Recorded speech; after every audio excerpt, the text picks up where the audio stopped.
네, 오늘은 목사님을 대신하여 제가 잠시 쉬어가는 타임으로 여러분과 함께 오늘 한 가지 주제를 준비하고 여러분을 만나게 됐습니다.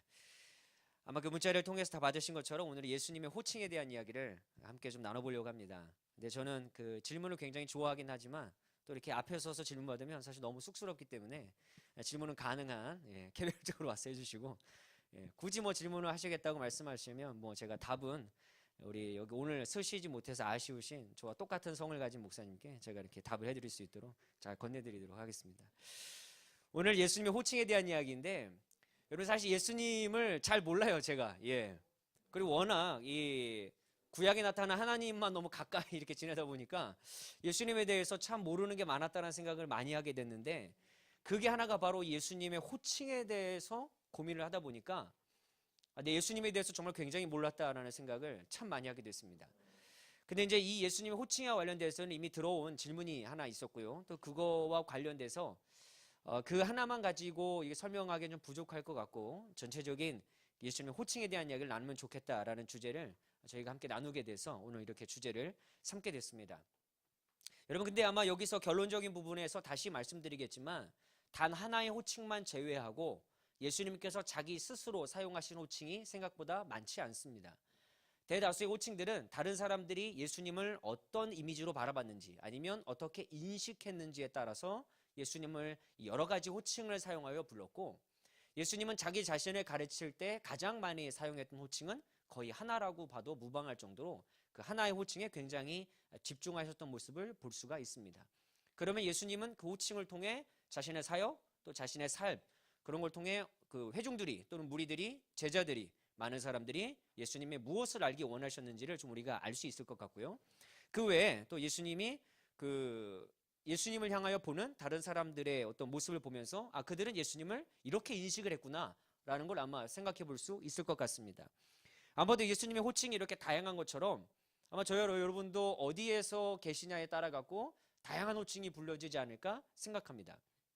저도 그래서 생각을 해봤습니다. 사람들이 저를 부를 때 어떻게 많이 부를까? 그때 생각을 해보니까요.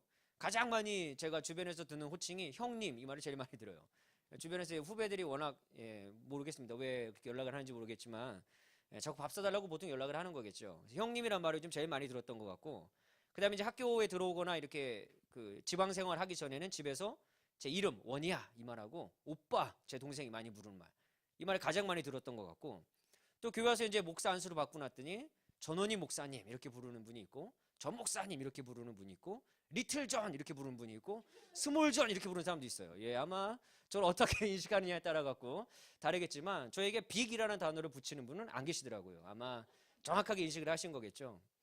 그러니까 사람마다 어떤 분을 어떤 상황에서 경험하느냐 또 그 상대에 대한 어떤 생각이나 아니면 들었던 이야기를 가지고 그 사람을 부를 수 있을 것이냐가 우리 예수님에 대한 호칭에서도 굉장히 많이 드러나고 있다는 걸 저희가 발견할 수 있을 것 같습니다.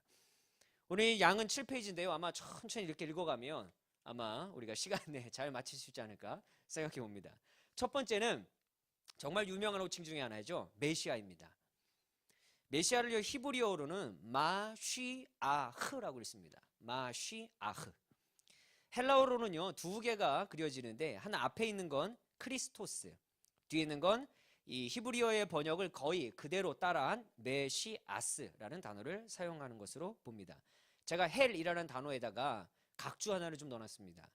아마도 혼동이 생길까 싶어서 제가 좀 설명을 하기 위해서 써놨는데요. 원래 그리스어는요 네덜란드의 인문학자이자 신약 성서의 번역자인 에라스무스를 기점으로 고대 그리스어와 현대 그리스어로 나누게 됩니다. 그런데 우리가 이 고대 그리스어를 우리가 알고 있는 헬라어로 부릅니다. 그 이유는 고대 그리스인들이 자기 자신들을 가리켜서 헬라스라는 말을 가지고 불렀기 때문에 헬라어라는 말을 사용한다고 합니다. 그리고 이 단어를 갖고 저희가 히라버라고도 보통 부르는데요. 히라버는 헬라어 또는 그리스어를 한자로 바꿨을 때 그렇게 부르게 되는 말입니다. 그래서 저희가 이 성경 안에서 보는 이 헬라어는 고대 헬라어라고 볼 수 있고요. 또 이 고대 헬라어를 다른 말로는 코이네 헬라어라고 부르기도 합니다.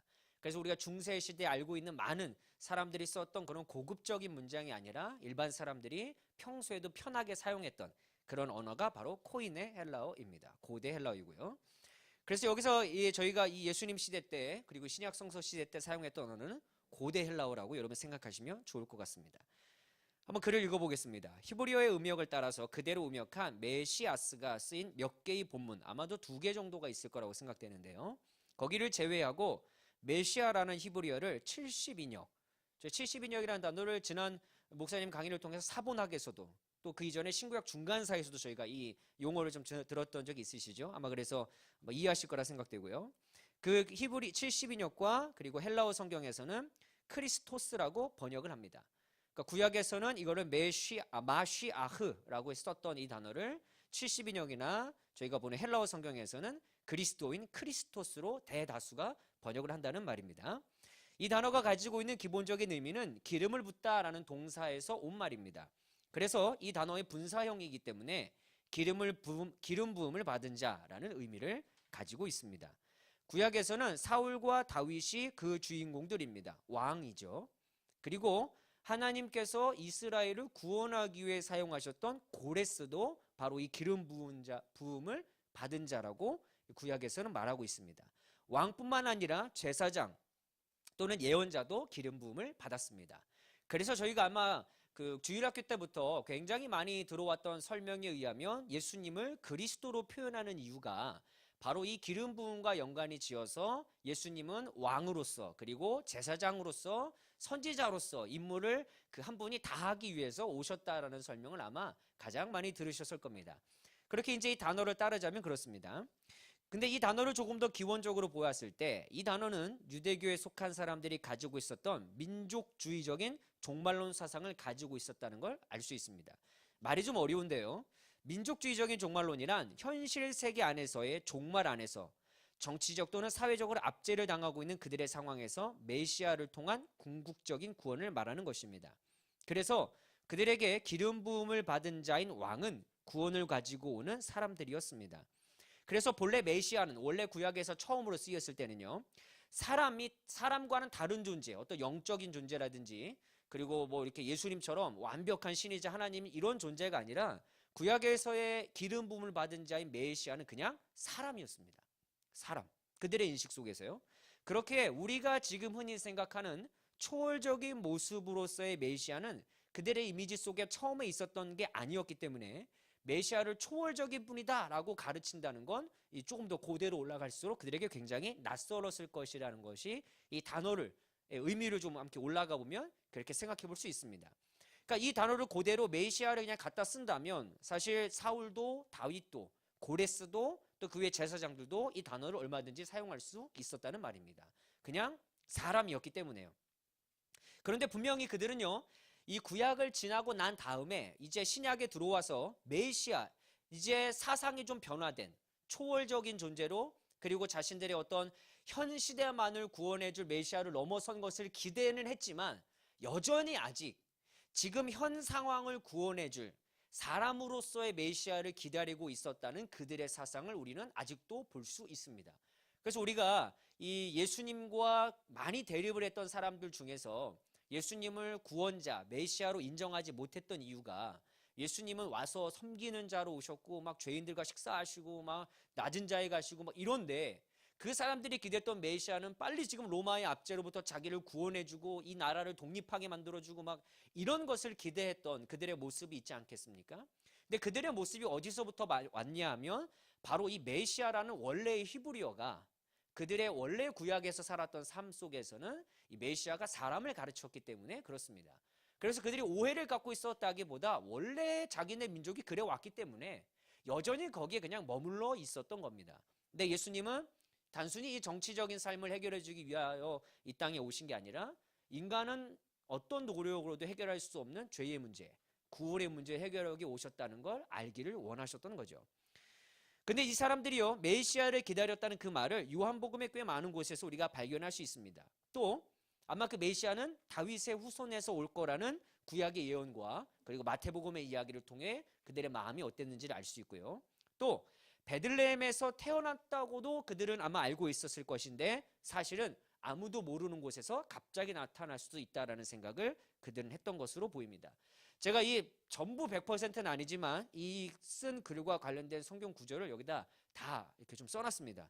그래서 필요한 데만 제가 같이 찾아보고 그렇지 않은 데는 여러분 집에 가서 개별적으로 찾아보셔도 괜찮을 것 같습니다.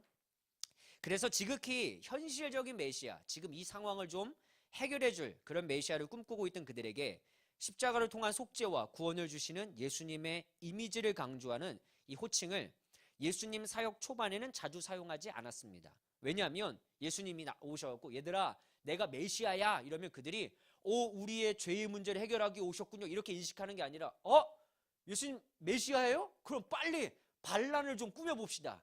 아마 이런 생각을 했을 거예요. 왜냐하면 그들은 아직 초월적인 메시아 사상을 안 갖고 있었으니까.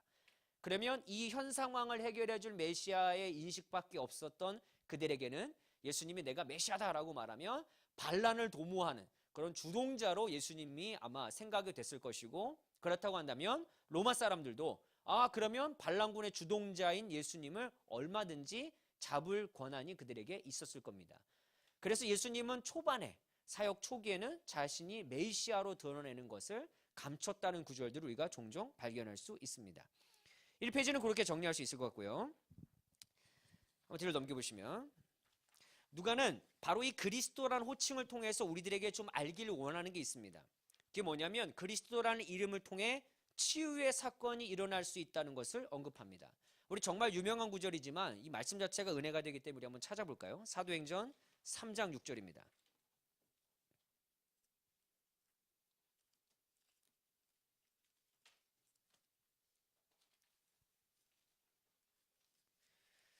사도행전 3장 6절 굉장히 유명한 구절이죠. 사도행전 3장 6절 네, 한번 같이 읽어보겠습니다. 3장 6절 시작. 베드로가 말하기를 은과 금은 내게 없으나 내게 있는 것을 그대에게 주니 나사렛 예수 그리스도의 이름으로 일어나 걸으시오 하고, 그래서 오른손을 잡아서 일으키니 안진뱅이가 일어나는 기적을 경험하게 되죠. 그래서 그리스도라는 이름 하에 그 이름에는 능력이 있다, 치유의 사건이 일어날 수 있다는 것을 이 사도행전 곳곳에서 누가는 이야기하고 있습니다. 그런데 이와는 조금 반대되는 의미일 수도 있는 그리스도는 고난과 죽음을 받게 될 존재라는 것을 또한 누가는 그리고 있습니다.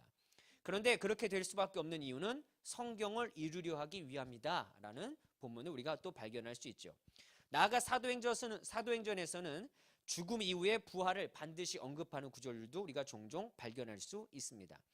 그러나 신약 성서에 들어와서, 그러니까 이 복음서를 넘어서서 가는 모습을 보면 메시아는 민족주의적인 종말론을 넘어 정치적 현실적 요소를 넘어서는 이제 종말론적인 구원자로 그려지기 시작합니다. 그게 바로 우리가 알고 있는 초월적인 우리의 죄의 문제 해결하고 구원을 주실 수 있는 바로 그 메시아 말입니다. 그래서 그를 그리스도라고 불렀고 그 주인공은 예수님이셨습니다. 그래서 예수님의 죽으심과 부활을 의미할 때 그리스도라는 용어를 자주 사용했던 것입니다. 왜냐하면 죽음과 부활 이후 예수님은 구원을 주실 수 있는 분이기 때문입니다. 여기 우리 한 구절인 로마서 5장 8절을 우리 한번 보도록 하겠습니다.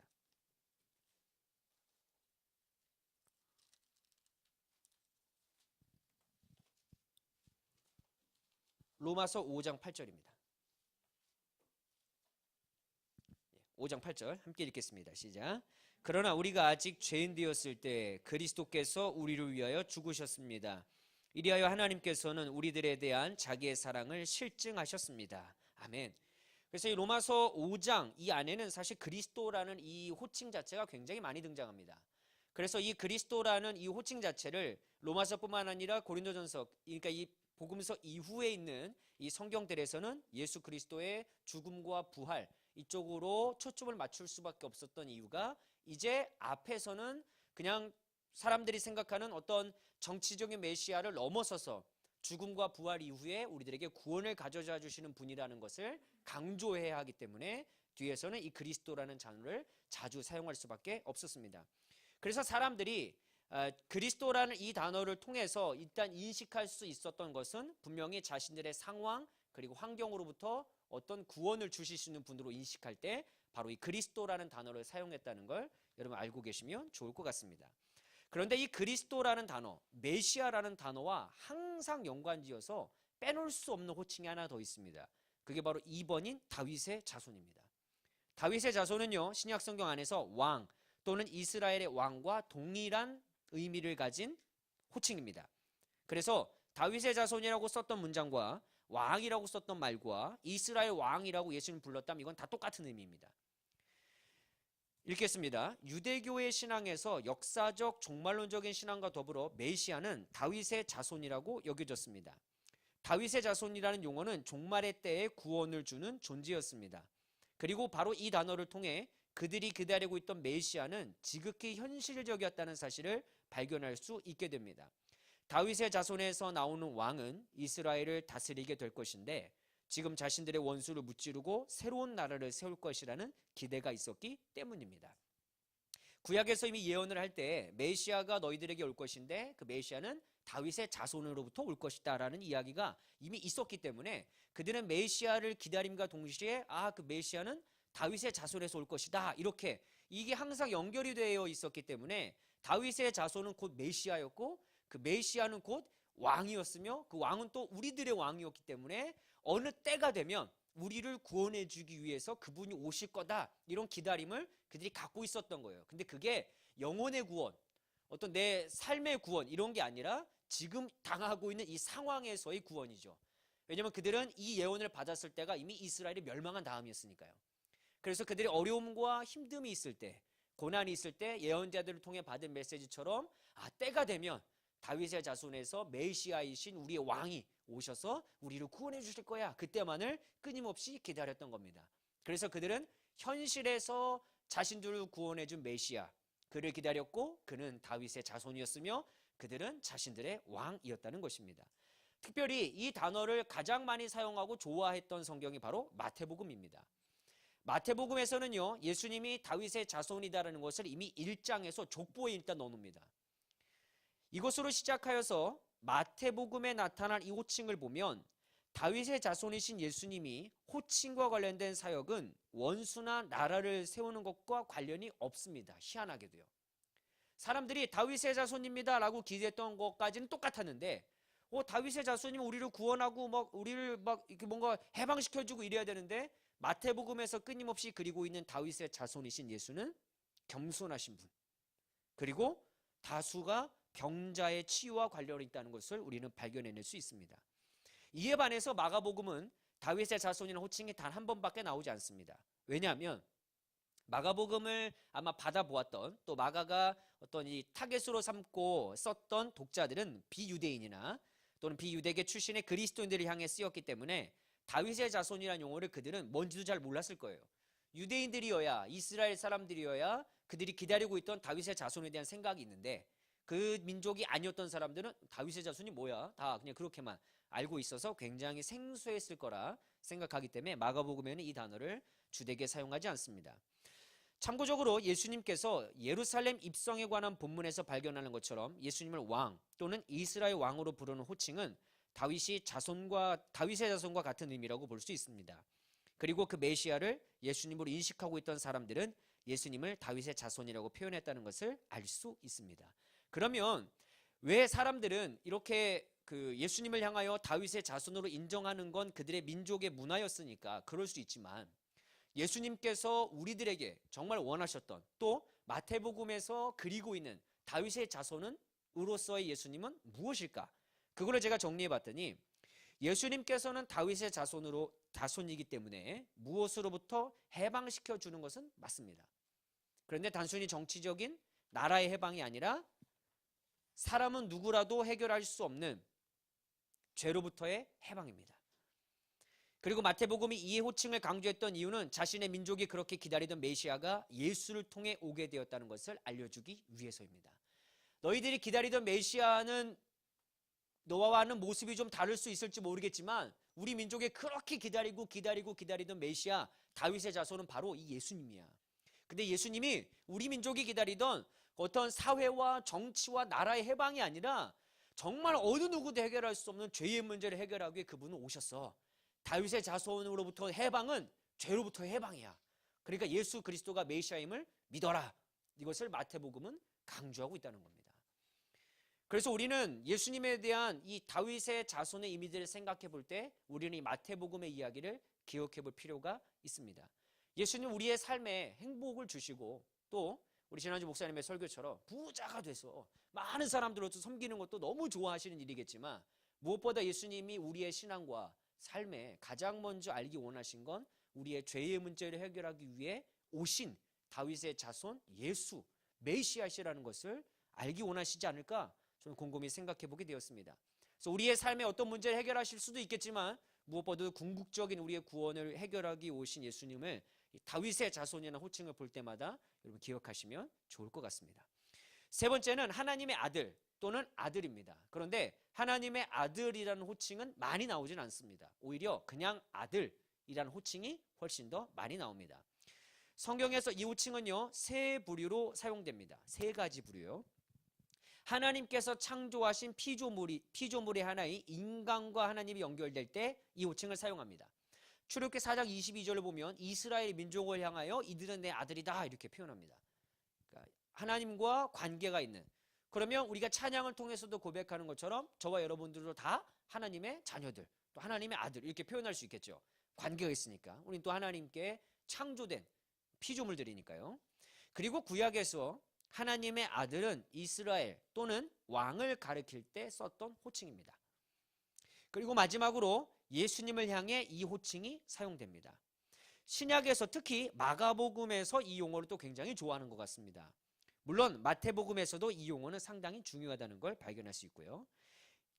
하나님께서 예수님을 아들로 선포하는 장면을 두 군데서 발견할 수 있습니다. 하나는 예수님께서 세례를 받으실 때, 세례를 쫙 받으실 때 너희는 뭐 그를 기뻐하라 하면서 이는 내 사랑하는 아들이다 이렇게 하늘에서 음성이 나가지고 하나님의 아들로 다 선포하는 장면을 발견할 수 있고요. 이와 아주 비슷한 멘트로 예수님이 변화산에서 이 모습이 변하셨을 때, 그때 이 세례 받을 때와 비슷하게 이는 내 아들이다 이렇게 선포하시는 장면을 우리가 볼 수 있습니다.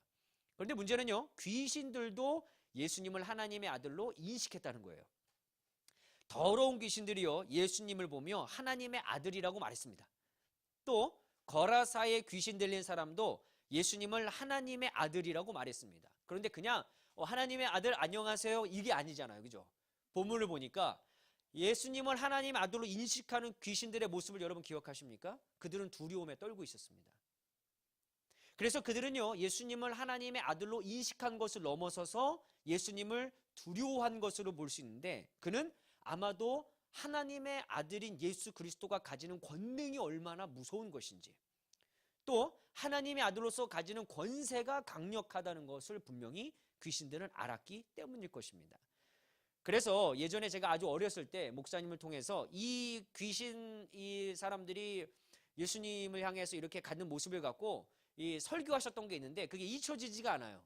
근데 그게 무슨 말씀이셨냐면, 하물며 귀신들도 예수님을 하나님의 아들로 인식하고 저렇게 두려워하는데 니네는 왜 그렇게 하나님을 만만하게 보고 있느냐, 이런 설교를 어렸을 때 들은 적이 있어요. 그래서 제가 어렸을 때 듣고 내가 언제 하나님을 만만하게 봤지? 이렇게 생각, 어려운 마음에 만만하게 볼 그런 어떤 짬밥도 안 되고 제가 그럴 만한 대담함도 없었는데, 그런데 지금까지 또 생각을 해보니까 그냥 하나님을 만만하게 보기 때문에 두려워하지 않는 게 아니라 하나님을 경외하는 어떤 그런 모습과 생각해 본다면 정말 우리의 삶에서 하나님을 두려워하지 않고 내 마음대로 살아가는 신앙이 얼마나 많은가라는 생각을 다시 한번 해보게 됐습니다.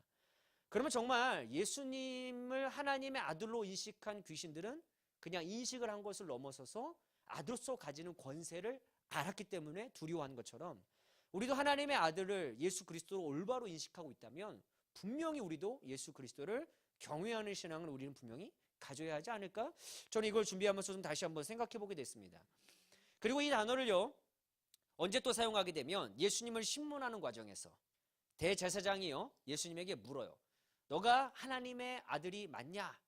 그죠? 너는 찬송받으실 이의 아들이냐? 이렇게도 물어봅니다. 그랬더니 예수님께서 그렇게 대답하시죠. 네가 말했다. 이렇게. 이거 약간 그죠? 오해가 있는 대답인 것 같기도 합니다. 이게 본인이 인정을 하는 건지 지금 아니면 그냥 네가 말했으니까 책임은 너한테 있다 이러신 건지 모르겠지만, 어쨌든 예수님은 자신이 하나님의 아들이라고 분명히 사람들에게 선포하셨던 것으로 보입니다. 그런데 안타깝게도 이 단어는 사람들이 예수님을 조롱할 때도 씁니다. 너가 하나님의 아들이거든. 그 다음에 점점점. 자기의 인식임에도 불구하고 또 자기의 사실 어떤 정확한 위치임에도 불구하고 사람들은 그 단어와 호칭을 가지고 조롱할 때도 썼다는 사실을 우리는 성경에서 발견할 수 있습니다. 십자가에서 예수님의 죽음을 본 백부장이 예수님을 하나님의 아들로 고백합니다. 이렇게 바위가 터지고 막 어떤 무덤이 열리고 막 이제 이런 일을 딱 본 다음에 백부장이 진실로 저분 하나님의 아들이구나 이렇게 하는 장면을 우리가 기억하시죠? 이것은요 예수님에 대한 정확한 이해라고 볼 수 있습니다. 그리고 이는 마가복음 1장 1절에서 강조하는 예수님에 대한 인식을 또한 정확히 표현한 것입니다. 백부장은요 예수님의 두 면을 다 본 것입니다. 백부장은요 빌라도에 의해서 군사들에게 넘겨진 예수님의 처형을 옆에서 지켜봤던 사람이에요. 그러니까 자기 부하들을 시켰지만 그 예수님이 십자가를 지기 전에 채찍질 당할 때, 가시밀관을 쓰실 때, 조롱을 당할 때, 마지막 죽을 때까지 예수님 곁에서 그 예수님의 어떤 모습을 다 보았던 사람이에요. 그러면 백부장은 인간 예수님의 모습을 정확하게 봤던 사람 아니겠습니까? 근데 그냥 너무 처참하고 아무 말도 하지 않고 대항하는 것도 없고 그냥 저렇게 불쌍한 인간이 있을까? 이렇게 그냥 인간 예수로서의 모습을 쭉 보면서 그냥 죽기 직전까지의 모습을 보고, 그런데 저분이 죽으시고 나니까 갑자기 휘장이 찢어지고 지진이 일어나고 바위가 터지고 무덤이 열리고 막 이런 경험을 동시에 지금 이 백부장은 한 겁니다. 그리고 그는 이 말밖에 할 수가 없었던 거예요. 저 사람 진실로 하나님의 아들이구나. 그래서 하나님의 아들은 지식으로 할 수 있는 말이 아니라는 걸 우리는 분명히 알 수 있습니다. 내가 간접적으로든 직접적으로든 경험을 했든지 체험을 했던 사람이 하나님의 아들이라고 예수를 고백할 수 있다는 거예요. 그래서 하나님의 아들은 지극히 고백적인 요소가 담겨 있습니다. 마태와 마가에게 있어서 예수님을 하나님의 아들이라고 칭하는 것은 대단히 중요한 일이었습니다. 그리고 그 호칭 속에는 하나님으로부터 오는 모든 힘과 권능을 가졌으나 십자가를 통한 죽음의 길을 가셔야 했던 예수님의 모습이 보인다고 할 수 있습니다. 하나님으로부터 오는 힘과 권능을 가지신 분과 동시에 하나님과 한 분이신 예수님에 대한 마가의 강조에 더해 마태는 하나님으로부터 오는 계시를 받는 자이며 하나님의 구원을 아는 자이며 중재자이신 하나님의 아들 예수님을 강조합니다. 그래서 하나님으로부터 오는 계시를 직접적으로 받을 수 있는 건 예수님께서 하시는 일이죠. 그래서 요즘 가끔 이단 중에 나오는 그 직통계시 이단을 여러분 조심하셔야 됩니다. 예수님께서 하나님의 말씀을 받아서 여러분 우리에게 그렇게 주신 분이시고 지금 우리가 완벽한 모든 계시의 완성이라고 하는 성경을 가지고 있기 때문에 갑자기 무엇인가 계시를 주셨고 말씀하신다 이런 이 말들은 참 조심해야 될 필요가 있습니다. 정말로요. 그래서 이 마태복음에서 나오는 이 예수님의 그러니까 하나님의 아들의 모습을 생각해 보자면 이거는 너무나 고백적인 요소가 강하다는 걸 우리는 살펴볼 수 있습니다. 물론 이 하나님의 아들과는 조금 다르게 생각해 볼 수 있는 게 바로 사람의 아들이에요. 그럼 마지막에 제가 이 4번인 인자를 정리하고 하나님의 아들과 사람의 아들을 왜 우리는 비교해서 봐야 하는가를 한번 다시 정리해 드리겠습니다. 4번입니다. 하나님의 아들과는 다른 사람의 아들. 인자는 한자죠. 사람인 아들자. 그래서 그냥 사람의 아들입니다. 히브리어로 그건 벤 아담이라고 부릅니다. 아담의 아들 아닌가요? 예, 아담이라는 단어는요 고유명사로서 우리가 알고 있는 하와의 남편인 아담이라는 뜻도 있지만 사람이라고 하는 뜻을 가진 일반 명사의 의미도 가지고 있습니다. 그래서 아담은 사람이라는 뜻도 있어요. 그래서 벤이라고 하는 건 아들이라는 뜻을 가지고 있으니 사람의 아들입니다. 그리고 이걸 아람어로는요, 아라고 제가 써놨죠. 아람어로는요 바르 에나쉬라고 부릅니다. 이거는 다니엘에서 사용이 됐습니다. 그리고 헬라어로는요 호, 피오스, 투, 안드로푸라고 부릅니다. 하나님의 사람의 아들. 인자라는 단어를요 크게 저는 세 군데에서 살펴보았습니다. 하나는 에스겔과 시편 8편에 나와 있는 구약과 그리고 다니엘 그리고 공관복음 안에서 요한계시록은 제외를 했습니다. 일단 에스겔과 시편 8편. 시편 8편에서는 여러분 그 말씀을 기억할 겁니다. 사람이 무엇이기에 이토록 저를 생각하시며 인자가 무엇이기에 나왔던 바로 그 본문이죠. 그 본문도과 함께 그 다음에 하나님께서 예언자인 에스겔을 지칭할 때 바로 이 인자라는 단어가 굉장히 많이 사용되었다는 것입니다. 그런데 오늘 여기 에스겔을 살펴보기 위해서 우리는 본문 하나를 좀 찾아볼 수 있을 것 같습니다. 우리 구약성경 에스겔 우리 2장을 한번 보도록 하겠습니다.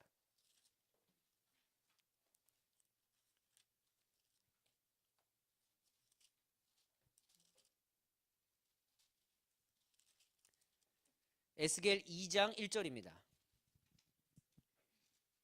2장 1절. 함께 읽어보겠습니다. 시작. 그가 나에게 말씀하셨다. 사람아 일어서라. 내가 너에게 할 말이 있다. 그러니까 이 에스겔이 분명히 이름이 있음에도 불구하고요. 하나님께서 이 에스겔을 이 개역 개정에는 인자야 이렇게 부르고 여기 우리 세번역에서는 사람아 이렇게 굉장히 많이 부릅니다. 아마 여러분 이게 한 장만 넘겨도 3장만 봐도 사람아 이러고요. 4장만 봐도 너 사람아 이러고요.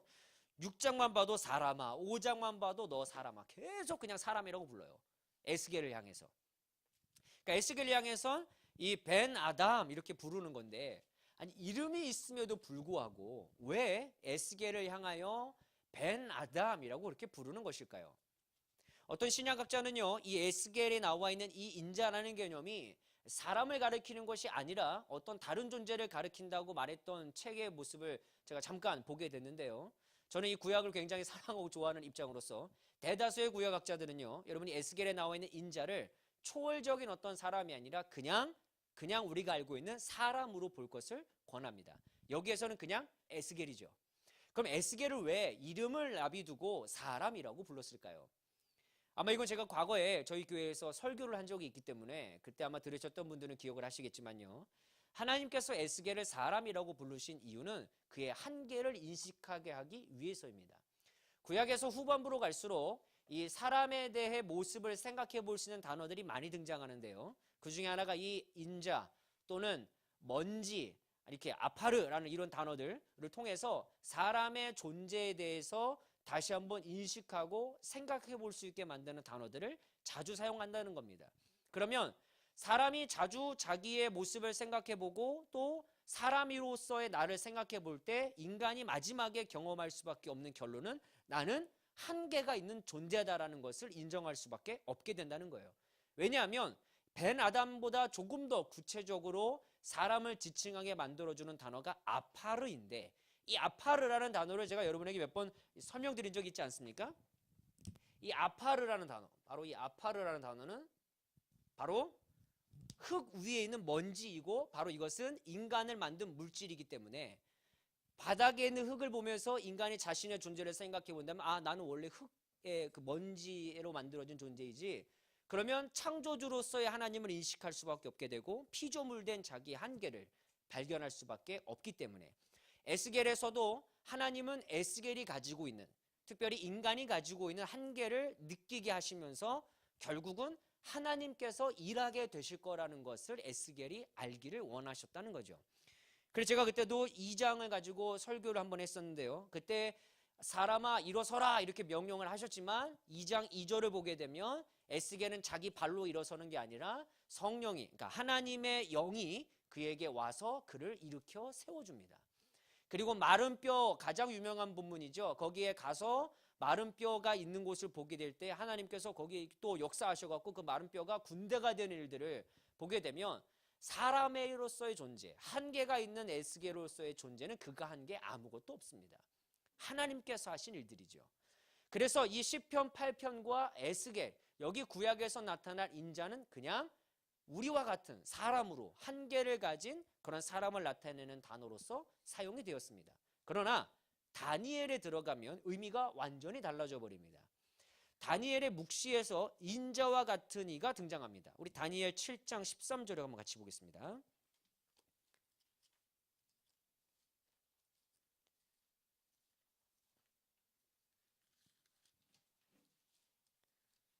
다니엘 7장 13절 자, 함께 읽어보겠습니다. 시작. 내가 밤에 이러한 환상을 보고 있을 때 인자 같은 이가 오는데 하늘 구름을 타고 와서 옛적부터 계신 분에게로 나아가 그 앞에 섰다. 이 지금 다니엘이 보는 환상인데요. 이 환상에서 인자와 같은 이 바로 이 단어가 위에 쓰였던 바르 에나쉬 이 단어가 쓰였던 겁니다. 아람어로요. 근데 이는요 어떤 사람을 가리키는 칭호라고 보기보다 이 본문에서는요 바로 7장 18절과 27절에 나와 있는 지극히 높은 이의 성도들 또는 거룩한 백성을 가리키는 단어라는 겁니다. 우리 7장 18절 바로 조금 뒤에 있는 우리 구절 한번 읽어볼까요? 18절 시작. 그러나 가장 높으신 분의 성도들이 나라를 얻을 것이며 영원히 영원히 영원히 그것을 누릴 것이다. 여기서 가장 높은 분의 성도들이 바로 여기에 나와 있는 인자와 같은 이와 같은 존재입니다. 또 27절에 나와 있는 27절이요. 함께 읽겠습니다. 시작. 나라와 권세와 온 천하 열국이 위력이 가장 높으신 분의 거룩한 백성에게로 돌아갈 것이다. 그의 나라는 영원한 나라다. 권세를 가진 모든 통치자가 그를 섬기며 복종할 것이다. 아멘. 여기에 가장 높으신 분의 거룩한 백성, 바로 이것이 인자와 같으니라고 다니엘 이 본문 안에서는 그렇게 해석을 합니다. 그러나 후에 바로 이 다니엘 7장 13절에 나와 있는 인자와 같은 이가 조금 더 확대되어 해석되어 이 구절을 나타내는 이가 바로 예수 그리스도라고 신약에 와서는 해석이 됩니다. 이 공간복음을 보게 되면 아마 그 해석을 저희가 조금 더 가까이 볼 수 있을 것 같습니다.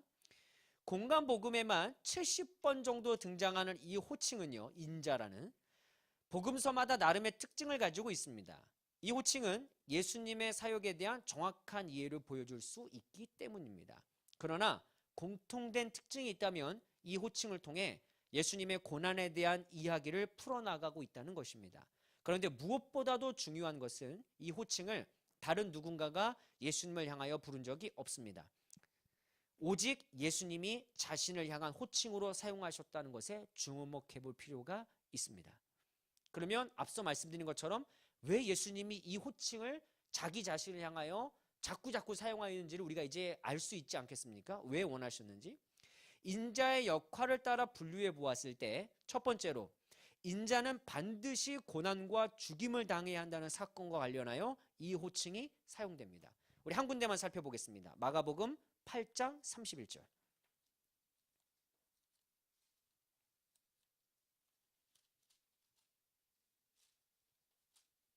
마가복음 8장 31절.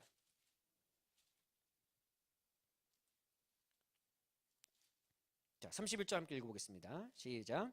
그리고 예수께서는 인자가 반드시 많은 고난을 받고 장로들과 대제사장들과 율법학자들에게 배척을 받아 죽임을 당하고 나서 사흘 후에 살아나야 한다는 것을 그들에게 가르치기 시작하셨다. 아멘.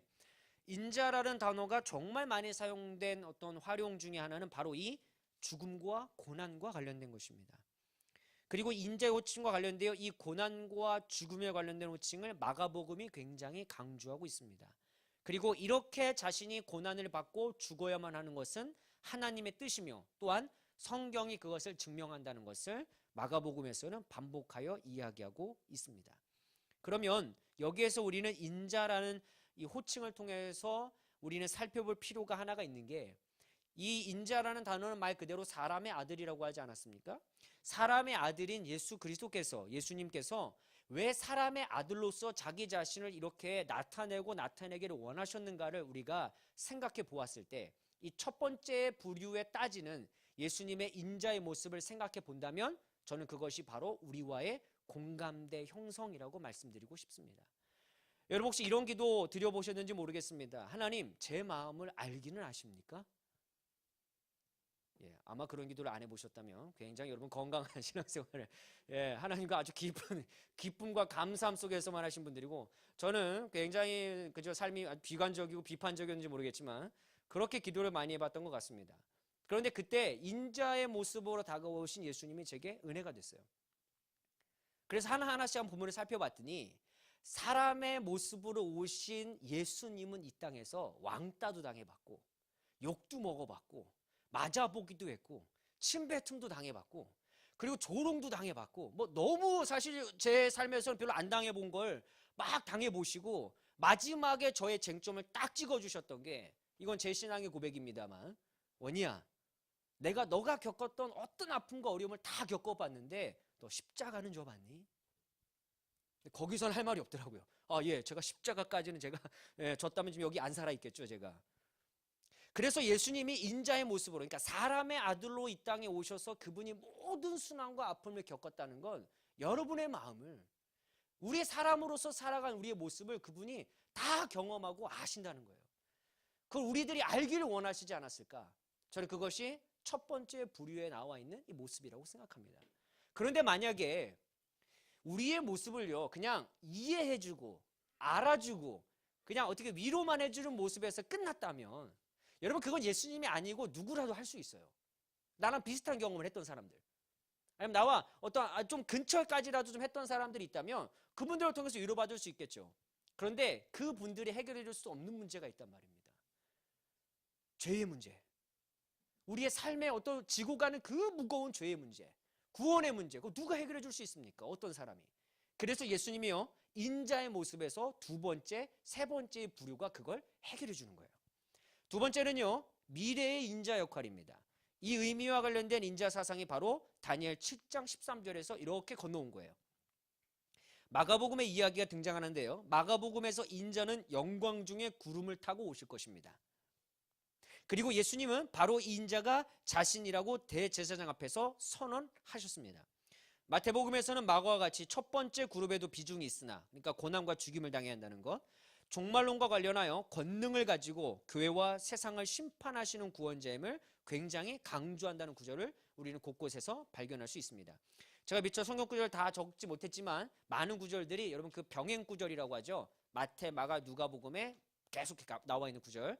아마 하나만 찾아보시면 여러분의 성경책 그 맨 위에 마가복음엔 어디, 누가복음에 어디 이렇게 좀 아마 쓰여 있을 것 같습니다. 그래서 마태복음에도 이 첫 번째 부류와 더불어서 이제 미래에 우리를 구원하고 오시는 것뿐만 아니라 우리를 통치하게 오시는 예수님의 인자로서의 이미지를 생각해 볼 수 있다는 겁니다. 그런데 이 의미와 바로 세 번째 의미가 합쳐져야 우리의 모든 걸 해결하시는 인자의 이미지가 이제 그려집니다. 세 번째, 현재 인자의 역할은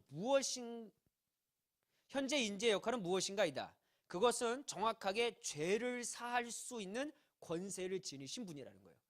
근데 그분이 바로 지금 현재 여기에서, 물론 효력은요 예수 그리스도께서 다시 오셨을 때의 구원으로 말미암아 이루어지겠지만, 그러나 우리는 지금 이 땅에서 예수 그리스도를 믿음으로 말미암아 과거, 현재, 미래의 죄가 용서받았다는 걸 우리는 분명히 믿습니다. 그렇기 때문에 오늘 내가 당장 이 세상을 떠나도 하나님 나라에 갈 수 있다고 하는 믿음과 확신을 우리는 가지고 있지 않겠습니까?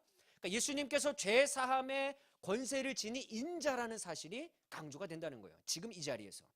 인자는 안식일의 주인이며, 그러나 더불어서 세상에는 머리 둘 곳이 없는 외로운 분입니다. 그리고 그분은 이 땅에 좋은 씨를 뿌리는 분입니다. 결론적으로 보면 우리가 이 사람의 아들 그리고 하나님의 아들을 좀 비교해 보며 생각해 볼 필요가 있는데요, 마태복음에서는요 예수님의 공적인 사역, 지상활동, 십자가의 죽음, 부활, 재림, 심판에 관한 모든 것을 인자라는 단어를 통해 설명하고 있습니다. 그러나 꼭 마태복음이 아니더라도 당시 그리스도인들은 인자라는 호칭을 통해 죽음과 부활을 넘어 다시 오실 예수님을 기대하는 신앙을 그들은 가질 수 있었다는 것이 분명합니다. 그리고 마가복음에서는 인자로서 살아가는 현재의 모습과 비참한 죽음, 그로 인한 속죄에 초점을 맞추고 있습니다. 그리고 무엇보다 예수님은 자신을 인자라고 부르며 사람들이 기대했던 메시아와는 전혀 다른 모습을 보여주셨습니다. 메시아에 대한 잘못된 오해를 가지고 있었던 그들의 생각을 깨기 위함이었을 것입니다. 또 하나의 결론으로 하나님의 아들과 사람의 아들, 인자라는 호칭을 어떻게 비교해서 보아야 할까요? 사람의 아들의 호칭을 가진 예수님은 지상에서 행하셨던 사역과 나아가 심판하실 분으로서 예수님의 사역을 설명할 때 사용할 수 있는 호칭이고, 그 사람의 아들이 어떤 분인지를 경험하고 느낀 사람들이 그분을 하나님의 아들로 고백할 수 있는 것입니다. 사람의 아들은 설명의 요소가 있다고 하면 하나님의 아들은 지극히 고백적인 요소라는 겁니다. 그러면 제가 다시 한번 정리를 드리면, 왜 예수님께서 인자라는 단어를 자기 자신에게 적용하면서 사람들에게 알려주기를 원하셨을까? 그들이 예수님을 향하여 가지고 있는 기대의 호칭들, 특별히 메시아, 다윗의 자손, 이런 게 아니라 진짜 내가 어떤 존재인지를 너희들이 알았으면 좋겠다. 내가 누군지 아니? 인자야. 인자는 이 땅에서 고난과 외로움과 죽음을 불사며까지 온 사람의 아들로서의 존재이고, 그런데 내가 거기서 그치지 않고 나는 부활할 거고, 그리고 나는 다시 올 거야. 너희들이 이 존재인 나를 알았으면 좋겠다 라고 예수님이 강조하셨다는 걸 우리는 기억할 수 있다는 겁니다. 사실 예수님의 이 짤막한 생애를 요약한 이것을 우리는 복음이라고 말하지 않습니까? 예수님은 저와 여러분을 위해 십자가에 못 박혀 돌아가셨고, 그분은 3일 만에 다시 살아나셨으며, 그분은 부활 승천하셨고, 그리고 그분은 다시 오십니다. 그 소망을 갖고 있는 사람들이 바로 예수님을 인자로 인식한 사람들이고, 또 예수님의 그런 지상의 사역에 이 인자로서 그 사람의 아들을 경험했다면 우리는 당연히 그분을 하나님의 아들이시구나라고 진정으로 고백할 수밖에 없다는 겁니다. 그래서 오늘 예수님이 왜 인자의 모습을 그렇게 강조하셨는지 다시 한번 생각해 보며, 나는 정말 이 하나하나의 신앙을 다 여러분 잘 정말 어떻게 보면 균형 잡히게 유지하며 살아가고 있는지, 십자가도 기억하며 동시에 예수 그리스도의 부활도 기뻐하며 나아가 그분이 다시 오실 것을 소망하며 우리가 그렇게 살아가고 신앙생활을 하고 있는지, 어느 한 곳에만 또 너무 치우치면 안 되겠지만요, 이 세 가지의 중요한 예수님의 사역을 우리는 잘 균형 잡히게 신앙생활 해야 되지 않을까 좀 생각해보는 메시지입니다. 이제 5번부터 나오는 예수님의 호칭은 굉장히 간단합니다. 일단 주라는 단어인데요, 퀴리오스, 굉장히 많이 들어왔던 단어입니다. 구약에서 나타난 신명, 야훼, 신성 사문자라고 부르죠. 야훼, YHWH 이렇게 부르는 바로 이 단어죠. 근데 이 발음상 야훼라고 하고, 아직도 유대인들은 이 단어를 아도나이라고 부르죠. 나의 주님이라고 부릅니다. 그래서 이스라엘에서 공부를 하신 분들은 이 히브리어 본문을 읽을 때 이거를 절대로 야훼라고 읽지 않으십니다. 이거 나오면 무조건 아도나이 이렇게 부르는 거예요. 그럼 왜 야훼 이렇게 안 읽고 아도나이라고 읽느냐? 불경하니까. 어떻게 사람의 이 더러운 입으로 이 거룩하신 하나님의 이름을 함부로 부를 수 있을까? 이런 생각을 갖고 있기 때문에 신성 사문자 이거 안 건드리는 거예요. 그냥 야훼 이렇게 부르는 겁니다. 그래서 왜 이렇게 그냥 쓰인 글자를 여러분 히브리어의 자음이라고 말씀드렸고, 또 이렇게 밑에 이렇게 써버리면 여기 이제 모음이라는 말씀을 드렸잖아요. 그래서 야훼라는 단어도 모음을 붙이면 이렇게 되거든요. 그럼 읽을 때 예흐바라고 보통 이렇게 읽어요. 그런데 이 단어를요, 신성 사문자로 여기는 그들을요, 이거를 Y 그리고 E, H 이렇게 쓰지 않고요, 이렇게 쓰지 않고 이걸 그냥 대문자인 YH, WH 그냥 이렇게 씁니다. 모음을 붙이지 않아요. 그 이유는 너무나 강력한 그들의 신성 사문자니까 건드리지 않습니다. 자, 저희는 근데 이스라엘이 아닌 곳에서 공부하신 분들은 그냥 편하게 야훼 그냥 이렇게 읽습니다. 불경건하다고 생각하지 말아 주십시오.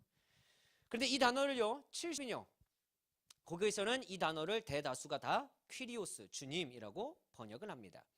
그렇게 이 단어를요, 하나님과 본질상 같은 예수님의 신성을 강조하는 호칭이라고 볼 수 있습니다. 예수님을 주님 이렇게 불렀다고 한다면 그건 과거에 그러니까 여호와 이렇게 불렀던 거랑 똑같은 의미로 예수님을 불렀다는 이야기입니다. 이 호칭은 70인역이 쓰인 때부터 이 단어가 유래했다고 말할 수는 없습니다. 왜냐하면 시리아, 이집트, 소아시아 지역에서 이미 70인역이 쓰여지기 이전부터 퀴리오스라는 단어를 사용하고 있었기 때문에요. 그 지역에서 이 단어는 그들의 만들어낸 신, 또한 황제, 왕 등에게 주님이라는 단어를 사용했습니다. 그러나 그렇다고 해서 이스라엘의 신앙에서 주라는 단어를 사용하지 않은 것은 아닙니다. 왜냐하면 그들의 기도의 외침 중에 하나인, 여러분 이 단어 많이 들어보셨죠? 마라나타, 이 단어 많이 들어보셨죠?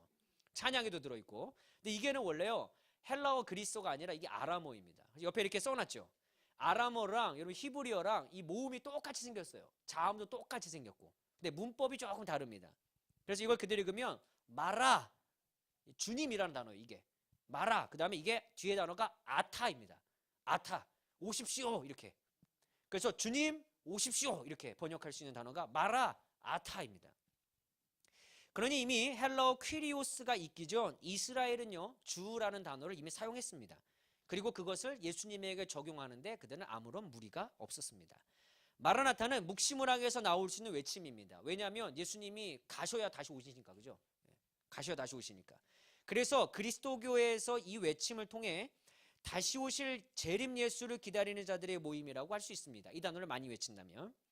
이에 반면 헬레니즘 세계에서 교회는 예수님이 오실 자가 아닌 지금 오셔서 다스리시고 통치하시는 현재 지배에 초점을 두고 있습니다. 그럼 우리는요?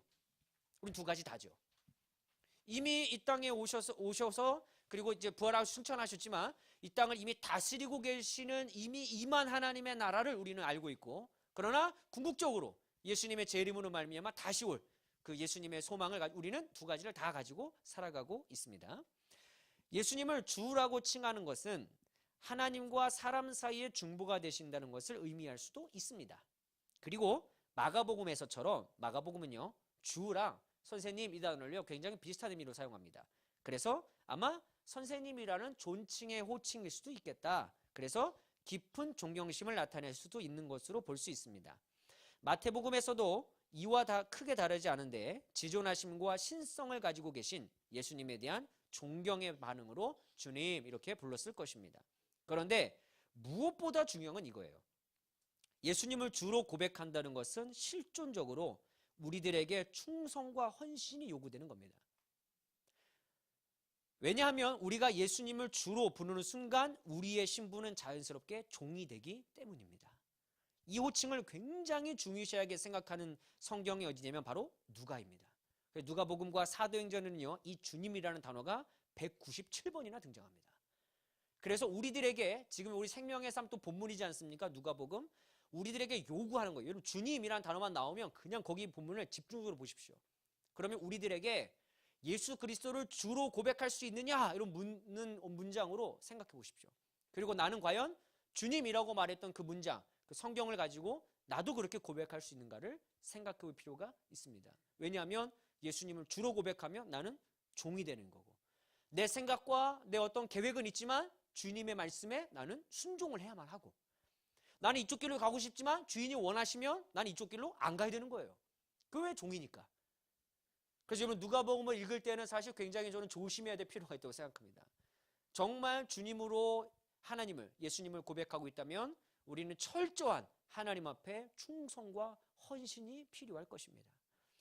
복음서 이후에요, 이 호칭은 그리스도인들을 정의할 때 사용이 되었습니다. 여러분, 이 문장이 저는 이 성경이 너무 좋아서 여러분과 함께 찾아보고 싶은데요. 고린도전서 1장 2절.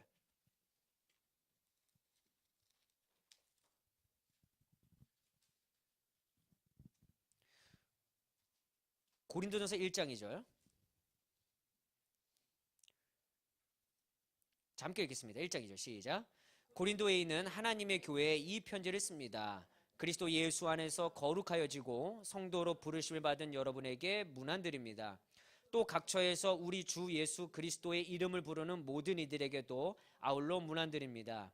예수 그리스도는 이 사람들의 주님이시며 우리의 주님이십니다. 아멘. 그러면 여러분, 우리가 예수 그리스도 이름으로 모여서 함께 있는 우리 모두는 바로 예수님을 우리의 주님이라고 고백하는 사람들의 모임이라고 우리는 생각해 볼 수 있다는 겁니다. 그럼 마땅히 교회가 가져야 될 모습이지 않겠습니까? 우리 각자가 다 사실 교회이지만 또한 모여있는 우리의 공동체도 교회이지요. 그러면 나 자신도 예수 그리스도를 주님으로 고백하는 삶이어야 하며 우리 교회도 예수 그리스도를 주님으로 고백하는 교회여야 합니다. 그게 바로 성경에서 말하는 교회이니까요. 그러면 우리 강남 새사람교회가 나아가는 방향, 또 우리가 걸어가는 발걸음, 교회 생활의 모든 사역, 이건 하나님께서 원하시는 사역이어야만 하고 하나님을 위한 사역이어야만 합니다. 왜냐하면 그게 교회니까요. 바로 여기에 의하면요. 저 여러분이 그렇게 되기를 바라면서 이 주님에 대한 이 결론을 드리겠습니다. 결론적으로 이 단어가 강조되었던 이유는요, 이방 사회에서 자주 사용하던 이 호칭은 사람들이 만들어낸 신이 아니고 인간 누구에나 사용할 수 있는 호칭이 아니라 오직 예수님에게만 주님이라는 호칭을 사용해야 된다 강조하기 위해서 누가복음과 사도행전은 이 주라는 단어를 그렇게 많이 사용했던 것입니다. 여러분의 필요를 채워준다 그래서, 나보다 지위가 높다 그래서 그런 사람들에게 이 퀴리오스라는 단어를 함부로 붙일 수 있는 게 아니라는 거예요.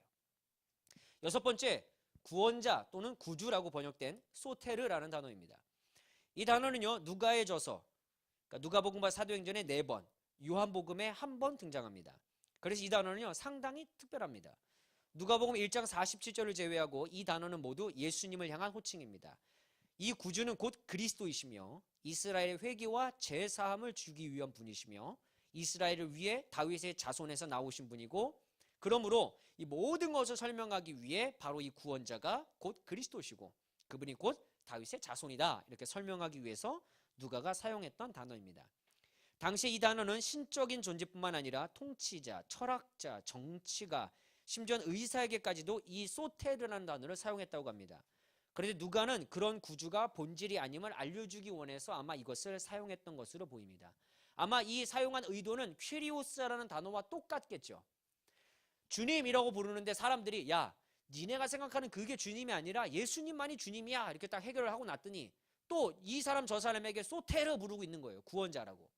야, 니네 문제 그렇게 해결한다고 해서 그게 소테르가 아니라 너희들의 정말 본질적인 문제 해결하고 구원해 주실 건 예수 그리스도밖에 없어. 그분이 바로 우리가 기다리던 다윗의 자손이야. 이렇게 해서 소테르를 예수님에게로 딱 이렇게 소급을 시키고 있는 것이죠. 후에 이 단어는요, 그들의 신앙 고백의 단어로 들어가게 됩니다. 초기 기독교의 상징어인 익투스, 여러분 이거 많이 보셨죠? 예전에 그 차에도 많이 붙이고 다니는 단어, 이렇게 물고기 모양 안에다가 이렇게 헬라어 들어가 있는 거. 예, 익투스라고 있는데 이게 약자이지 않습니까? 약자. 뒤에 보면요, 이에수스 크리스토스 데우 휘오스 소테르입니다. 그래서 맨 앞자에 하나씩 다 딴 거예요. 그래서 예수 그리스도 하나님의 아들 구원자, 이렇게 이거에 대한 이 신앙의 고백이 그들에게 있었던 겁니다. 그 앞자를 뚝 이렇게 따가지고 우리가 믿음의 어떤 신앙을 갖고 있는 사람은 이 고백을 해야 됩니다. 이렇게 갖고 있는 거죠. 이게 7번 랍비입니다. 랍비라는 단어와 똑같은 단어로 쓰였던 것이 디다스칼레라는 단어입니다. 이건 선생님이라는 단어예요. 랍비는 그냥 그 발음 그대로 쓴 거고요. 당시 예수님은 서기관들처럼 말씀을 가르치는 사역을 하고 계셨기에 랍비, 선생이라고 사람들이 불렀던 것으로 보입니다. 왜냐하면 예수님의 어떤 중요한 사역 중에 하나가 말씀을 가르치는 거였으니까요. 그리고 예수님도 사람들에 의해서 그렇게 불리는 것을 부정하진 않았습니다. 그러나 분명히 예수님은 당시의 랍비나 서기관들과는 완전히 다르셨습니다. 율법을 있는 그대로 가르치고 실천하기 원했던 서기관들의 가르침과는 달리 예수님은 율법을 완성하기 위해 오셨습니다. 때로는 종말론적인 성취를 통해 율법의 효력을 중지시키는 해석도 하셨습니다. 아, 율법을 완성하는 게 무엇입니까? 아, 이건 이미 우리가 작년 그 정기철 목사님의 성경 꿰뚫어 읽기 로마서 편을 보면 율법의 완성이 뭔지 잘 설명되어 있습니다. 예, 거기 영상을 재반복해서 다시 보시면 큰 도움이 될 것 같고요. 그래서 종말론적인 성취를 위해서 율법의 효력을 중지시켰다. 때로는 이런 예가 좋을 수 있을 것 같습니다. 예수님 만약에 아내와 이렇게 남편이 있다가 그 남편이 죽으면 그 아들이 이렇게 그 동생이 이렇게 결혼하게 되고 또 여기도 죽으면 또 이렇게 좀 하늘나라에 가면 이분의 남편이 누구십니까? 이렇게 물어봤더니 하늘나라에는 그런 거 없다. 이렇게 예수님이 아주 간단하게 얘기를 하시는 거죠. 아니 그럼 그들의 이 율법에 따르면 이렇게 결혼해야 돼서 이렇게 남편을 잘 가려야 되는데 예수님이 말씀하신 하나님 나라에는 그런 율법 자체가 통하지 않는 거죠. 이거는 말이 안 되는 거죠. 그러니까 사람들의 가르침과 예수님의 어떤 이 확고한 가르침은 이상하다 이렇게 반응할 정도로 예수님은 율법에 대해서 아주 완벽한 해석을 하실 때가 굉장히 많았습니다. 그런데 이것과 또 더불어서 예수님의 행동에 희한한 점이 있었는데 하나는 사람들이 내가 선생님으로 삼고 싶어야지 이러고 이 랍비를 찾아갔던 그들의 문화가 있습니다. 그래서 랍비는 그냥 있는 거고 자기한테 배우고 싶은 제자들이 찾아오는 거예요. 그런데 선생님이신 예수님은요 제자들을 자기가 찾아가세요. 마태에게 가서 그죠? 저 세리에 앉아있는 애한테 가서 저기 그물 깃고 있는 애한테 가서 그래서 막 뭔가 얘기하시다가 나 따라와라 그랬더니 그냥 다 따라오는 거죠. 그냥 이상한 겁니다. 다른 제자들은 랍비를 찾아가는데 여기는 랍비가 제자들을 찾아와서 그들을 불러가다니요. 그리고 다른 이 랍비의 제자가 된 사람들은 이 사람들의 꿈이 뭐냐면 나도 랍비가 돼야지 이게 그들의 꿈이래요. 그런데 예수님은요 니네 랍비 되지 마라 이렇게 얘기해요. 응? 이것도 무슨 말씀이세요? 세상에 랍비는 한 분밖에 계시지 않다. 이건 곧 자기 자신이자 하나님을 가리키는 말이었죠. 그래서 진정한 너희들의 선생님은 한 분밖에 없다는 걸 기억해라. 이걸 알려주기 원하셨던 거죠. 그래서 랍비라는 이 단어를요 예수님께서는 분명히 이 당시의 서기관들 또는 율법학자들과는 달리 하나님께서 말씀하셨던 구약의 율법, 특별히 율법 관련된 이야기들을 정확하게 요약하시고 완성하기 위해서 이 땅에 랍비의 모습으로 오셨다는 생각을 우리는 또 해볼 수 있을 것 같습니다. 8번째, 예언자 또는 선지자입니다. 예수님께서 하시는 사역을 보며 사람들이 예수님은 선지자 중에 한 명이라는 이야기를 헤롯이 듣게 됩니다. 이 이야기 좀 많이 들어봤죠? 그리고 마가복음에서는 예수님은 자신이 예언자라고 부르신 적이 딱 한 번 있는데 그것은 현재의 심정이 예언자들의 마음과 같았기 때문입니다. 과거 구약의 예언자들은 대다수가 왕따였죠. 사실 이게 뭐 옆에 제자들도 있었지만 다수가 사실 싫어했습니다. 왜냐면 좋은 말을 안 하니까요. 와서 맨날 회개하라 그러고 니네 그렇게 살면 안 된다 그러니까 얼마나 이게 외로웠겠습니까? 근데 예수님도 아마 그 심정을 갖고 있으셔서 그랬는지 외롭다 이 말씀을 딱 한 번 하셨고, 그런데 제자들이요 예수님에 대해서 이 말하는 장면이 있습니다. 이게 뭐냐면 사람들이 나를 누구라고 하느냐 이 말씀 물어보셨을 때, 그래서 더러는 세례 요한이요, 누구는 뭐 엘리야요, 누구는 선지자 중에 한 명이요 이렇게 말씀하셨는데, 만약에 거기에서 선지자로 불리기를 원하셨다면 그래 바로 그 사람들이 말했던 그 선지자가 나야 이렇게 대답하셨을 텐데, 거기서 그치지 않고 그러면 너희들은 나를 누구라고 하느냐 생각하느냐. 그때 이제 베드로가 굉장히 유명한 고백을 하죠. 그러니까 예수님은 예언자로서의 사명을 감당하신 게 맞지만 그는 이 예언자나 또는 선지자라고 부르기보다 진정한 그리스도 또한 살아계신 하나님의 아들 이 존재로 인식하기를 훨씬 더 원하셨던 것 같습니다. 마지막 그 외 마가복음에서는 예수님을 사탄의 유혹을 능히 이길 수 있을 뿐 아니라 쫓아내실 수 있는 더 큰 능력을 지니신 분으로 종종 소개하고 있습니다. 여기에 나와 있는 이 9가지의 호칭 외에도요 사실 더 많은 호칭이 있습니다. 굉장히 긴 서술 형태로. 근데 그건 굉장히 몇 군데의 본문에서 발견되지 않거나 또 크게 본문을 살펴볼 때 중요하지 않기 때문에 제가 다수는 제외를 했고요. 또 이걸 이제 소화해서 이야기를 말씀드리려고 하다 보니까 상당히 이렇게 난해한 곳이 많이 있어가지고 설명이 아마 좀 부족한 부분도 있지 않았나 좀 생각을 해보게 되고, 제가 오늘부터 말을 좀 엄청 천천히 해보려고 제가 노력을 굉장히 많이 했습니다만 양을 보고 이랬다가는 10시에 집에 가시겠다 이렇게 생각이 들어서 거의 뭐 쉬지 않고 오늘도 쭉쭉 그냥 저는 알아서 숨을 잘 쉬고 있습니다. 그래서 여러분 아마 저희 학교에서도 교수님들이 아마 그래서 그런 이 어떤 숙제까지는 아니지만 그런 일을 시키지 않았나 생각해 보게 되는데, 1학년 때 저희가 학부 1학년 처음 딱 들어갔을 때 한 분 교수님이 이 세번역 성경을 그때 저는 2003년도에 처음 샀거든요. 이걸 사서 교수님이 시킨 게 뭐냐면 호칭을 따라서 색깔 펜으로 다 다르게 쳐보라는 거예요. 그러니까 어디는 다 다윗의 자손만, 그리고 어디는 뭐 그리스도만, 어디는 그랬더니 굉장히 사실 많은 구절에서 완전 뭐 다르게 느껴지는 거예요. 그랬더니 이제야 조금 이유를 알겠더라고요. 그래서 저는 에이 뭐 성경한테 낙서하게 만들고 말이죠 이제 이러고 이제 덮어놔서 제가 여기에 사실 별로 이게 없어요. 근데 그러고 나서 이렇게 보니까 사람들이 인식했던 예수님에 대한 이미지, 그리고 예수님이 알기 원하셨던 예수님에 대한 이미지, 또 그 안에서 예수님의 사역에 대한 어떤 예수님의 모습, 그런 걸 좀 호칭을 통해서 좀 생각해 볼 수 있다면 조금 더 예수님의 사역과 마음, 또한 사람들이 인식했던 또는 오해했던 그런 모습들을 좀 자세히 볼 수 있지 않을까 좀 나름대로 한번 생각해 보게 됐습니다. 그리고 무엇보다 여기에 있는 자료는 여러분 그 공관복음, 마태, 마가, 누가복음 이 안에서 한정되어 있다는 사실을 좀 말씀드리고 싶습니다. 그럼 그 외에는 왜 안 했습니까? 죄송합니다. 저의 실력이 부족하든지 시간이 부족해서 다 소화가 미처 되지 못해 설명을 다 드리지 못했습니다. 오늘 그러면 제가 준비한 부분은 여기서 마치도록 하고요. 혹시 질문이 있으시면 질문해 주시면 제가 답변해 줄 수 있는 분을 잘 앞으로 모시도록 하겠습니다. 예.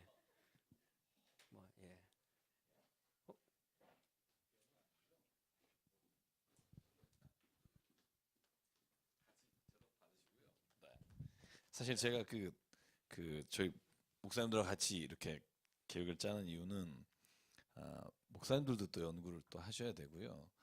특별히 본인이 또 전공하는 분야들이 다르기 때문에 또 있고요. 제가 특별히 다음 주, 다다음 주 언제 될지 지금 고민인데 준비하는 과제가 너무 방대해서 소화시키고 있습니다. 창조와 진화에 대한 강의를 지금 한 2주에 거쳐서 할 텐데, 제 전공이 미국에서 그거였기 때문에. 근데 제가 좀 조심스러웠긴 해요. 왜냐하면 제가 예전에 한번 한국에 돌아왔을 때 우리 초창기 기억하실지 모르겠지만 텔레비전에 그 책을 읽다에 그 출연하기로 했다가 교우분들이 절대 출연하지 마시라고, 그래서 그때 제가 이 전공한 걸 못하고 지금 거의 10년을 뒀다가 요즘 저에게 그런 질문하는 분들이 많아요. 그러니까 창조와 진화에 대해서 창조론과 진화론 사이에 기독교 안에서 이 창조와 진화를 어떻게 하면 과학과 종교, 기독교를 잘 이렇게 이해할 수 있는 모델들이 6개가 있어요.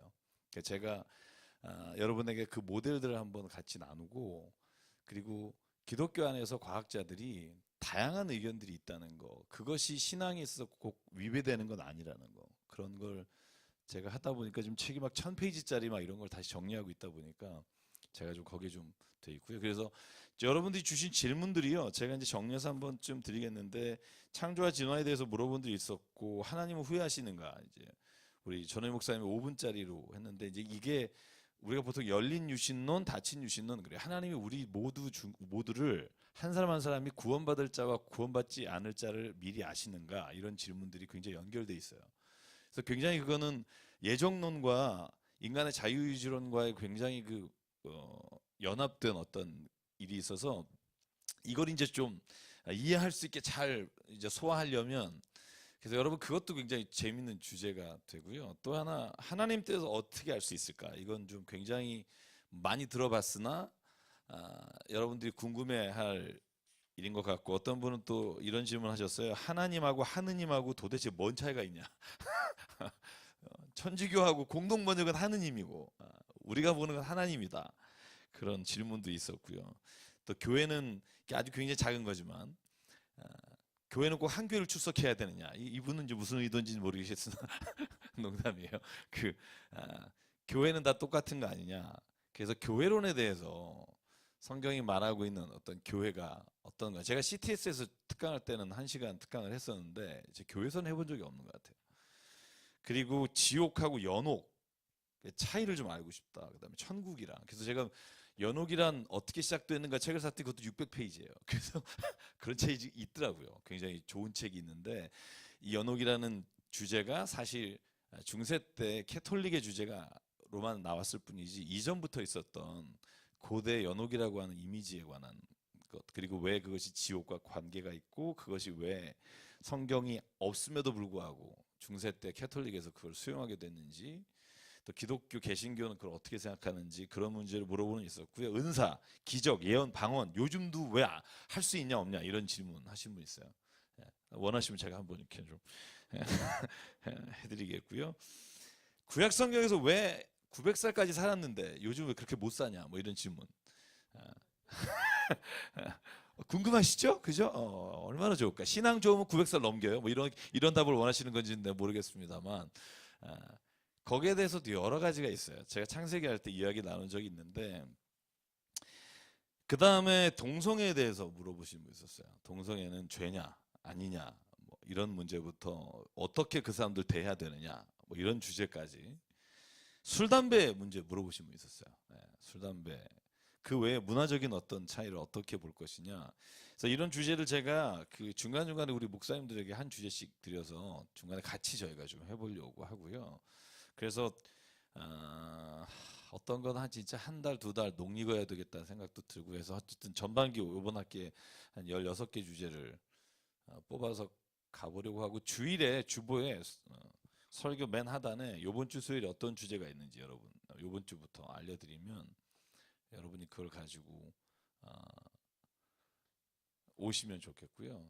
창조하시나 고민하시는 분이 많을 거예요. 아니 고민 아무 생각이 없는 분도 있을 거고. 그래서 제 생각에는 그냥 믿으면 되지 뭐 이런 분이 있으면 참 너무 좋은데, 근데 이걸 과학하시는 분들은 진짜 6천년일까 지구가 우주가 시작된 게, 이 질문을 굉장히 많이 던지고 과학적 사실이 뭐 탄소 측정법이라든지 여러 가지가, 또 아니면 여러분 왜 그런 거 있잖아요.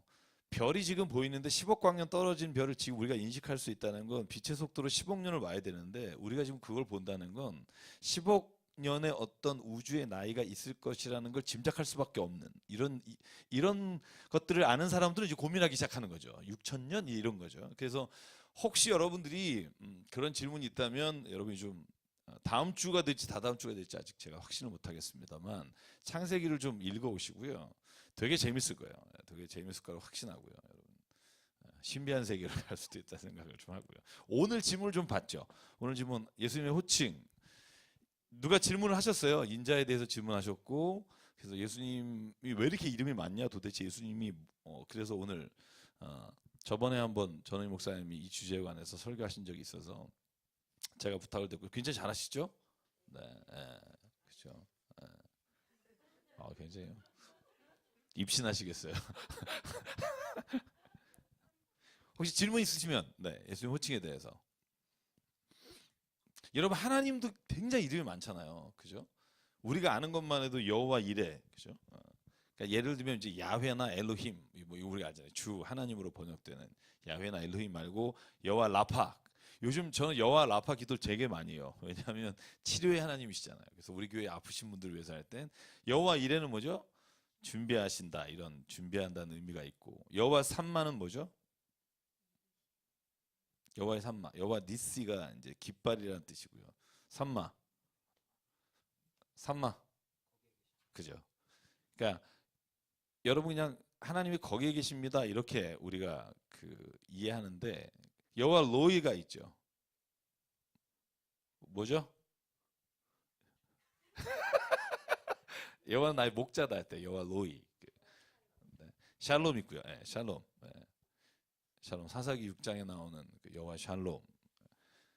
기드온이 그 하나님 만났을 때 고백하는 샬롬이고. 그러니까 자, 제가 지금 왜 이런 말씀을 드리냐면, 이런 호칭들은 다 하나님에게 붙여진 호칭이지만 결국 우리가 하나님을 부를 때 우리의 지금 현실의 상황에서 하나님을 부르는 거야. 그런 거 생각 안 드세요? 아플 땐 여호와 라파 하나님 찾게 되고, 그죠? 뭔가 오늘 지금 진짜 어디에 나가서 이거 쟁취해야 되는데 너무 힘들다. 그럼 여호와 니시 하나님, 내 깃발 들고 갑니다.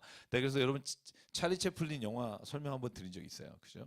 찰리 채플린 영화 보면 트럭에서 깃발이 빨간 깃발 떨어졌을 때 그 깃발 들고 그냥 찾아주려고 갔다가 수백 명의 사람들이 자기가 공산당 깃발 들고 뛰는 줄 알고 따라오는 영화가 있어요. 그 찰리 채플린 영화를 제가 너무 좋아하는데, 제가 참고로 들으면 화요일 아침에 저희가 영화도 보고 책 보는 모임을 이제 시작하게 됐는데, 자, 그래서 제가 지금 말씀드린 요지는 그거예요. 여호와의 호칭은 결국 하나님은 한 분이신데 우리가 하나님을 바라보고 기대하면서 그분을 부르는 이름이 호칭의 차이를 나타내기도 하고, 하나님이 역사하시는 것을 보면서 하나님은 한 분이신데 그 드러나는 여러 가지 사건들을 통해서 고백하는 거죠. 예수님도 마찬가지예요. 여러분 호칭을 보면 우리 목사님 설명 잘 해주셨는데, 마가복음이나 누가복음이나 호칭에 중점적 단어가 있어요. 누가복음은 구원자라는 말하고 주님이라는 말이 참 많아요. 찾아보시면 이유가 있죠. 누가복음은 어떤 복음이죠? 이방인을 위한 복음이에요. 잃어버린 자를 위한 복음. 그래서 누가복음 15장에 보면 탕자의 비유라든가 이런 비유는 다른 복음서에는 안 나오는데 누가복음에만 나와요. 그래서 누가복음은 구원하시는 주님, 이 주로 불리우는 큐리오스라고 불리우는 분을 막 이렇게 찾는 것들이 있고요. 그래서 그 공동체 혹은 그 사람마다 예수 그리스도를 부르는 호칭이 달라요.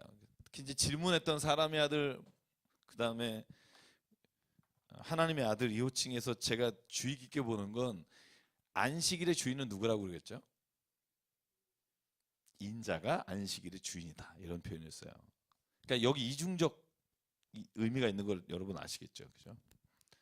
인자가 곧 구원하실 분, 인간으로 오신 분, 인카네이션의 의미가 있어요. 성육신 하신 분이기 때문에 본질적으로 우리가 고백할 때는 하나님이에요. 하나님의 아들이세요. 근데 하나님이 우리의 땅에 오셨을 때 그분은 사람의 아들로 오셨어요. 그러니까 우리가 완전히 하나님이시고 완전히 인간이시다라는 고백이 하나님의 아들, 사람의 아들에서 이렇게 만나는 거죠. 그래서 인자가 안식일의 주인이다 할 때 예수님이 그 안식일의 주인이시라는 말이 첫 번째 의미지만, 두 번째는 여러분 우리도 하나님의 자녀 혹은 하나님께서 이 세상에 우리에게 보내주신 자로서 우리가 안식일의 주인이다라는 말로도 이해할 수 있다고 봐요. 그래서 여러분 하나님이 우리를 위해서 오셨지 그런 생각 안 하세요? 하나님 우리를 위해 오셨잖아요.